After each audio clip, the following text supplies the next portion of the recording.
La operación de agregar un registro en un archivo, lo que llamamos la operación de alta de registros en un archivo, tiene una lógica relativamente sencilla, pero hay que hacer una pequeña distinción de acuerdo a lo que se pretende realizar en cuanto a si los registros se admitirán repetidos o no. Por ejemplo, si suponemos que estamos grabando un archivo con registros de estudiantes, como hemos visto en el video anterior, podríamos querer que los estudiantes que aparecen en el archivo no aparezcan repetidos, lo cual es un requerimiento común. Si la idea es mantener en el archivo un registro por cada estudiante que figure inscrito en un curso, no es de esperar que el estudiante aparezca repetido 2 o más veces en el mismo curso. Por lo general, para controlar repetición, se hacen búsquedas de acuerdo a algún campo identificador primario, como puede ser el número de documento o el número de legajo del alumno en el curso en el que se inscribió. Si se admiten registros con legajo repetido, también podría ser el nombre del estudiante, pero es más seguro recurrir a un número. Si se admiten registros repetidos, no es demasiado complicado hacer el proceso. La idea es simplemente cargar los datos del nuevo registro, los datos del nuevo estudiante, y sin hacer ningún tipo de control, simplemente agregarlo al final del archivo con una operación de grabación. En nuestro modelo supondremos que no se aceptarán repeticiones de registros. Si estamos hablando de estudiantes, no admitiremos grabar en el mismo archivo 2 o más registros con el mismo número de identificación o número de legajo. Y como dijimos, eso requiere algún tipo de validación. El proceso de alta consiste en buscar en el archivo el número de legajo que identifica a nuestros estudiantes o el valor que sea que se use para identificar a los registros en forma primaria.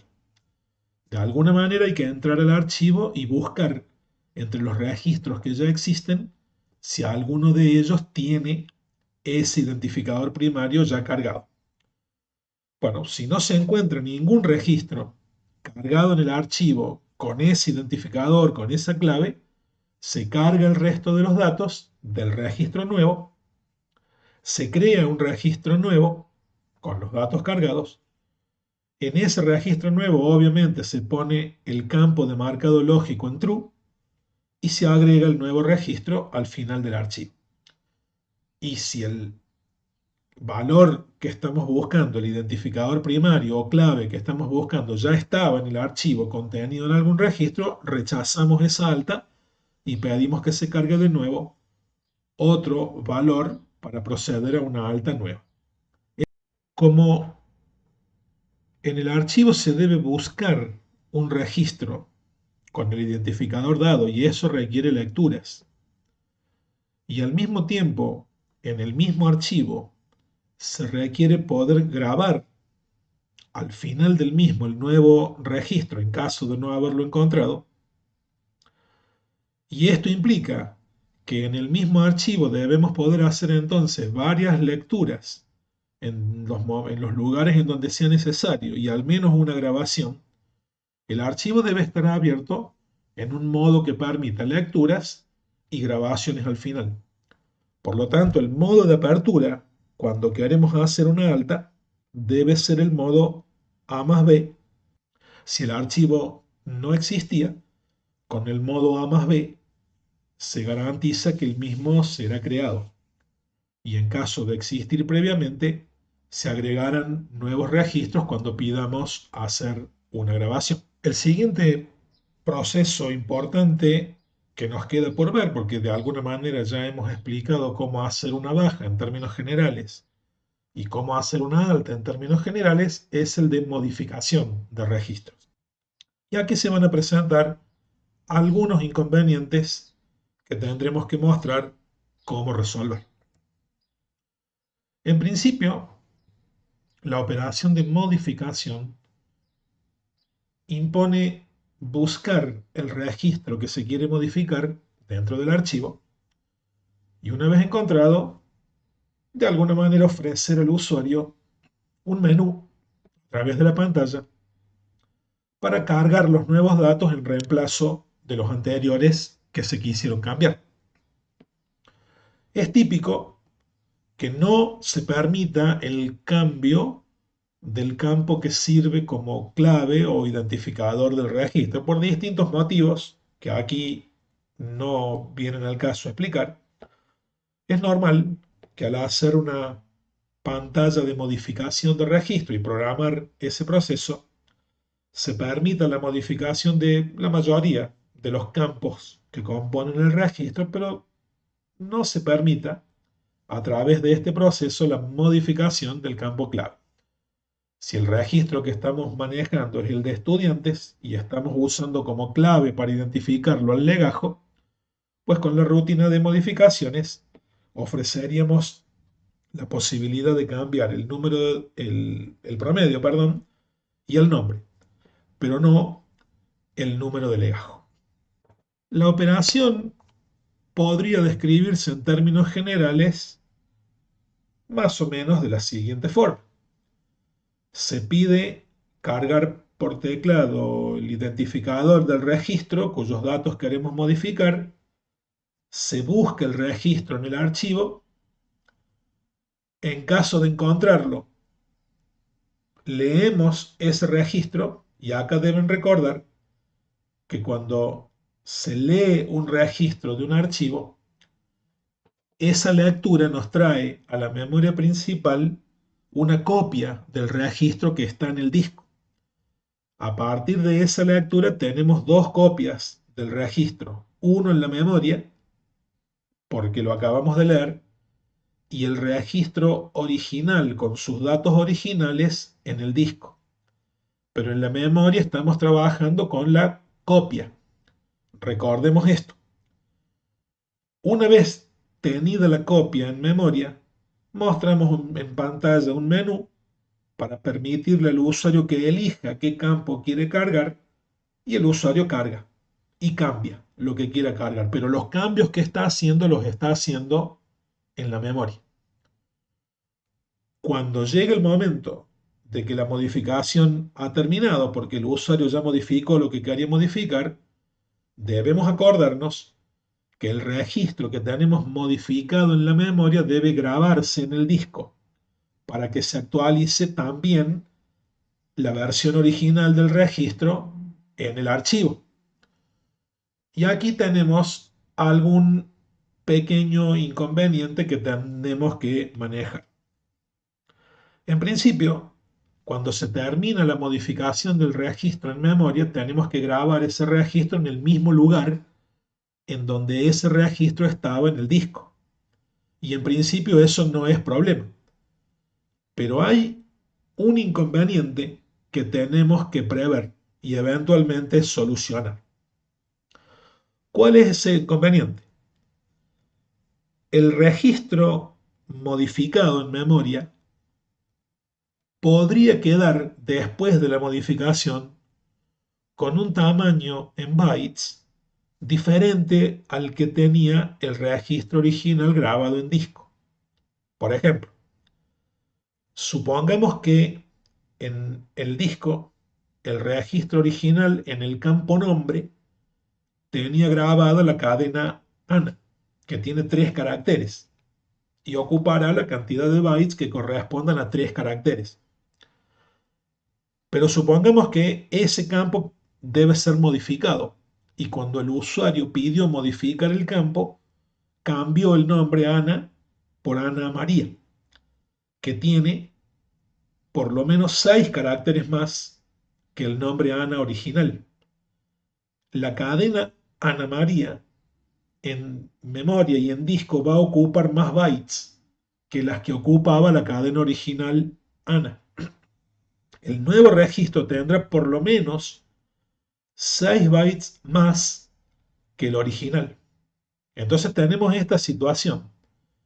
el registro original en disco ocupa un bloque de cierta cantidad de bytes, pero el registro modificado en memoria que tengo que grabar encima del original ocupa más bytes que el original en disco.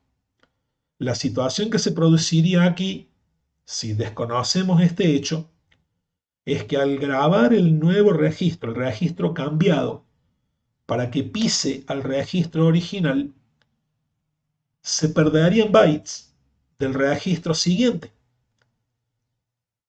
haciendo que a partir de esa grabación el archivo quede ilegible desde esa posición en adelante. Con la siguiente gráfica mostraremos con un poco más de detalle el problema que estamos describiendo. Supongamos que tenemos un archivo esquematizado como se ve aquí con algunos registros ya grabados. Lo que tenemos es un esquema. Supongamos que tenemos un primer registro que llamamos R1, pero supongamos que este registro está ocupando estos dos bloques de bytes dentro del archivo. O sea, hay un cierto bloque que comienza en la posición P0, no importa cuál sea estrictamente el número, y el registro este es lo suficientemente grande como para ocupar estos dos bloques. En P0 empieza la primera parte y en P1 empieza la segunda parte o continúa ese registro. Supongamos que tenemos un registro R2 que ocupa estos dos bloques de bytes, empezando en la posición P2, continuando en la posición P3 y terminando donde empieza el registro 3 en la posición P4. El número específico P0, P1, P2 no tiene importancia aquí. Lo mismo supongamos con R3, que es un registro que ocupa estos dos bloques, o R4 que ocupa estos dos, o R5 o R6. Supongamos que el registro que queremos modificar es el registro R2. Tenemos el file pointer ubicado en la posición P2, porque hicimos una búsqueda y llegamos a que el registro empieza ahí, y leemos el registro R2. El registro R2 ocupa estos dos bloques de bytes. Empezando en P2 y en P3, estos dos bloques ocupa el registro R2. Muy bien. En disco está el registro así. Cuando lo leemos, tenemos en memoria una copia de estos dos bloques y supongamos que en memoria modificamos ese registro para que ocupe, para que tenga valores nuevos. Pero supongamos que cuando hicimos la modificación, el registro R2, en vez de ocupar dos bloques como ocupaba originalmente, ahora pasó a ocupar tres bloques. Entonces, ¿qué significa? Que cuando digamos, bueno, ahora grabemos el registro R2, R2 va a grabar el primer bloque como estaba, vamos a grabar el segundo bloque en la posición P3 como estaba, pero cuando grabemos el tercer bloque del registro, eso va a hacer que ese bloque que originalmente correspondía al registro R3, ahora sea ocupado por el registro R2. Y miren lo que pasa aquí. Originalmente en el bloque P2, P3 teníamos el registro R2 y en el bloque P4, P5 teníamos el registro R3.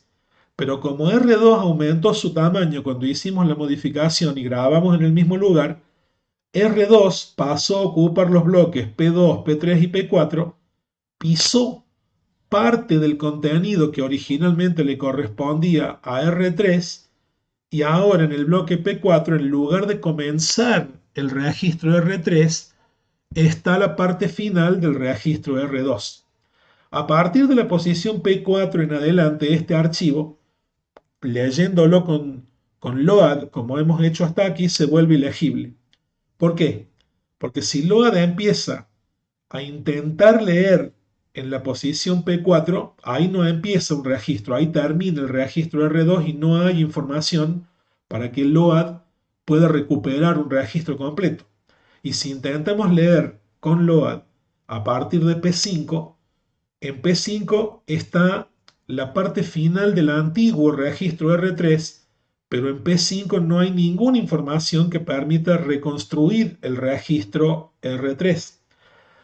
Recordemos que esa información para reconstruir un registro es grabada por la función dump cuando grabamos un registro. la información para reconstruir el registro R3 estaba en la posición P4. Ahí estaba.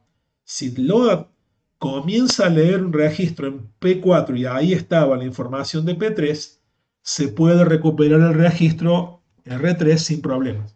Pero al hacer esta modificación y el registro R2 aumentar de tamaño, cuando R2 se volvió a grabar en disco, la posición P4 original, el contenido original de la posición P4 se perdió. Y de ahí en adelante, ya Load no sabrá cómo hacer para sincronizar la lectura de las viejas posiciones en las que Dump había grabado. Y ese es el problema que tenemos cuando hacemos una modificación y el registro originalmente leído, cuando se vuelve a grabar, aumentó su tamaño. Existen diferentes estrategias o soluciones que se pueden dar para el problema que acabamos de describir. La solución más directa, quizás la más simple también, pero no la que vamos a implementar nosotros aquí, consiste en que al registro que queremos modificar se lo dé de baja en el archivo original, es decir, se lee el registro, se lo vuelve a grabar con el campo activo en falso en vez de true en el mismo lugar en donde estaba, con lo cual, insisto, lo estamos dando de baja, y el registro modificado lo grabemos de nuevo, pero al final del archivo. De esta manera, cualquier modificación de tamaño que el registro nuevo pudiera tener no va a implicar ningún problema en el registro original. En el original grabamos de nuevo el mismo, pero con el campo activo, el campo de marcado lógico cambiado de true a false. Ahí no hay variación de tamaño. Al darlo de baja, ese registro dado de baja se ignora de ahí en adelante a todos los efectos prácticos y el nuevo registro con todas las modificaciones se graba al final. Esa es una solución cómoda, que no es la que nosotros hemos implementado aquí, repito, y que dejamos para que los estudiantes intenten implementarla por su cuenta a modo de práctica. Otra solución, en rigor, consiste en hacer lo que se llama ajustar los registros del tamaño del contenido del archivo a que tengan todos un tamaño fijo prefijado por el programador. Esta es una solución muy común que dependiendo de los lenguajes de programación que se utilicen será más fácil o más complicada o más directa o más compleja para aplicar.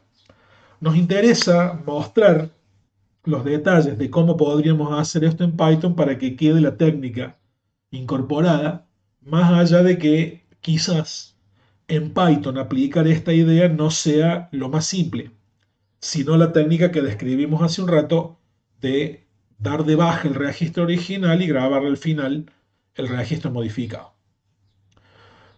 Forzar a que todos los registros tengan el mismo tamaño en bytes cuando se graban en el archivo. En memoria pueden tener diferente tamaño, no hay problema en memoria, pero al llegar el momento de la grabación con la función dump del módulo pickle, el programador asegurarse de que el tamaño en bytes del registro que está por grabar coincida con el tamaño de los que ya están grabados. Si el registro contiene campos de tipo cadena de caracteres, se puede hacer que al momento de grabar esa cadena con la función dump, antes de grabarla, se ajuste su tamaño para llegar a cierta cantidad prefijada de caracteres en todos los casos. Por ejemplo, el programador podría decidir que si el registro tiene un campo llamado nombre y en un momento determinado el nombre de la persona es Ana, bueno, si lo grabo con 3 caracteres va a ocupar cierta cantidad y si el nombre fuese en vez de Ana fuese José ocuparía otra cantidad. Entonces, para evitar problemas de cambio de tamaño, el programador puede decidir que al momento de grabar un registro, el campo nombre se ajuste, por ejemplo, a 30 caracteres de largo y completar con blancos a la derecha de la cadena contenida en el campo para llegar hasta el tamaño prefijado. Ese tamaño prefijado lo fija el programador según su necesidad y según los análisis que haya hecho del máximo largo que pueda tener una cadena. Pero asegurarse antes de grabar, ajustar el tamaño y completar con blancos. Eso se puede hacer en Python con un método que está contenido en la clase str, el tipo que representa las cadenas de caracteres, que se llama ljust. Ljust es abreviatura de left justify, justificación a la izquierda. Si nombre es un campo de tipo cadena y queremos antes de grabarlo llevarlo a 30 caracteres de largo o lo que sea que necesite el programador, llenando lo que falte con blancos, se puede hacer de manera simple en la forma indicada allí. La cadena nombre invoca al método ljust.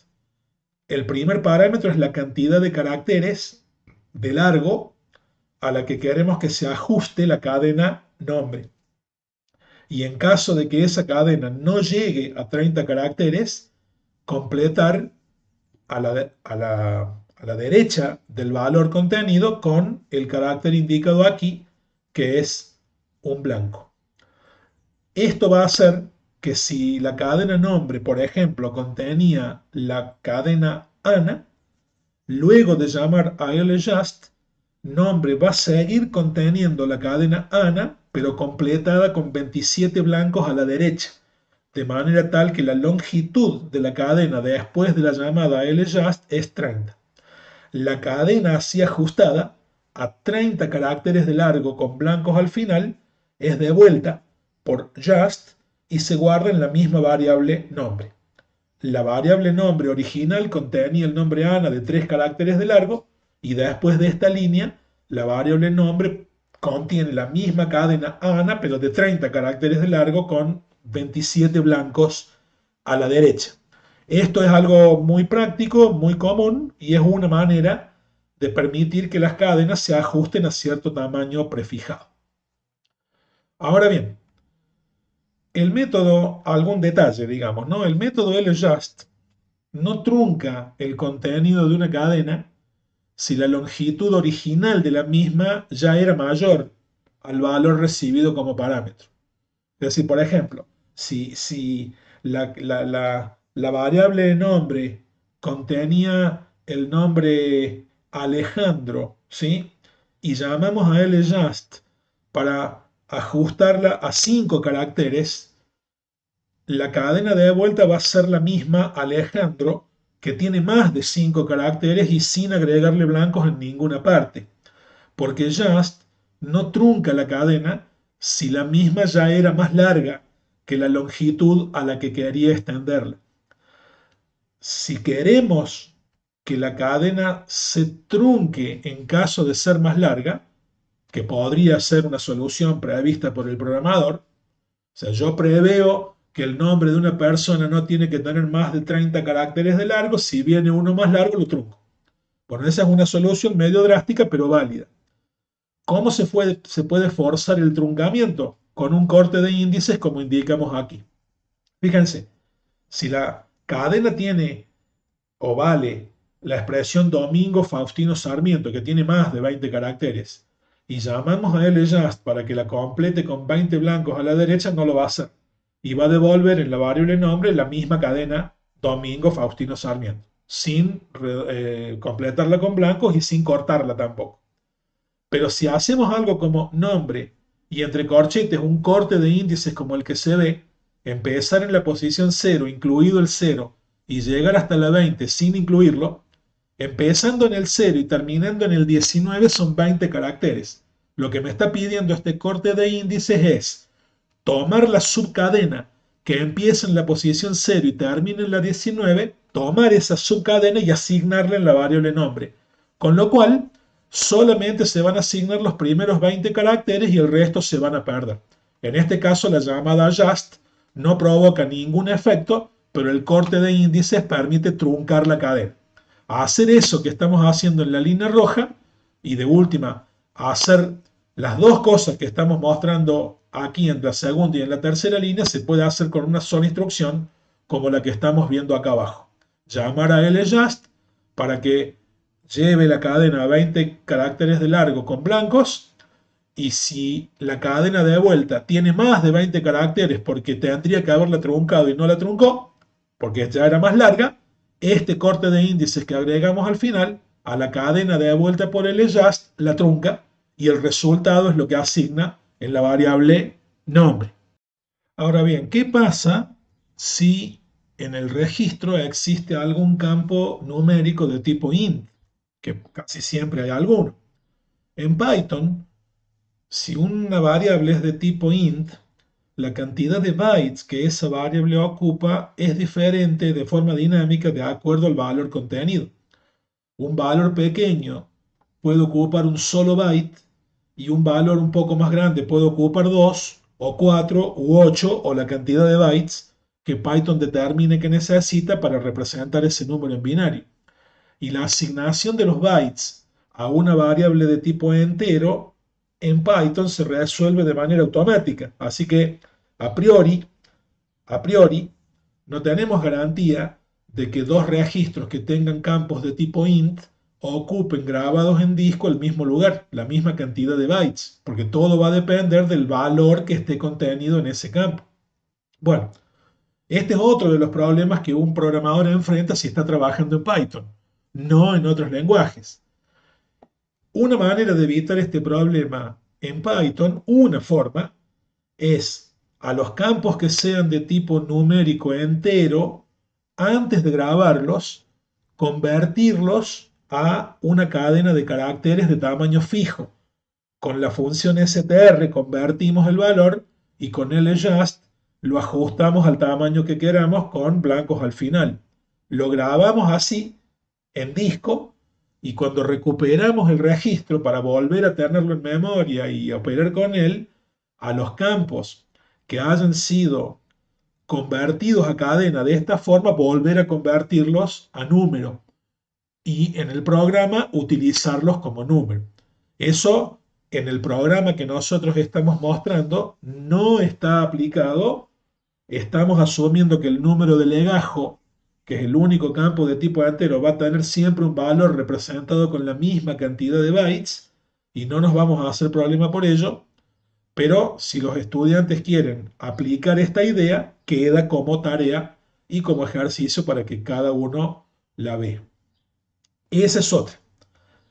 Si los campos que contiene el registro son de tipo float, en Python no hay problema como en ningún otro lenguaje, porque todos los valores de tipo float que Python es capaz de manipular se representan con la misma cantidad de bytes.